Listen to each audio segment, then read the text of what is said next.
Hello viewers, good morning. তোমরা সবাই কেমন আছো? আশা করি ভালো আছো। আমরাও বেশ ভালো আছি। আজ চলে এসেছিলাম কালীঘাট মায়ের মন্দিরে পুজো দিতে।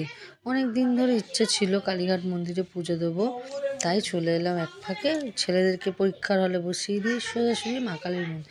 আমাদের বাড়ির কাছ থেকে খুব একটা দূরে না, তবু ওই বলে না, মা যতক্ষণ না ডাকবে তুমি যেতে পারবে না মায়ের কাছে। আজ মা ডাক এসে তাই আমরা চলে এলাম দেখতে। এই যে একটা একটা করে পরপর লাইন সরছে, আমরা যাবো মায়ের মন্দিরের একদম ভেতরে, যাতে মাকে একদম সামনাসামনি দিয়ে দেখতে পারি। তার ভেতরে ফটো তোলা ভিডিও করা অ্যালাউ নেই, তাই আমি চুরি করেই এই ভিডিওটা তুললাম। দেখেছো, এগুলো পুরোটাই রূপোর। মা পুরো রূপোর উপরে বসে আছে, আর মায়ের মাথার চূড়ার উপরে আছে 51 কেজি ওজনের হচ্ছে তোমার চূড়া, সোনার ওটা।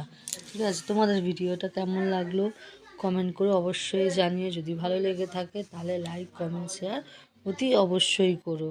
টাটা, বাই বাই, সুস্থ থেকো, ভালো থেকো।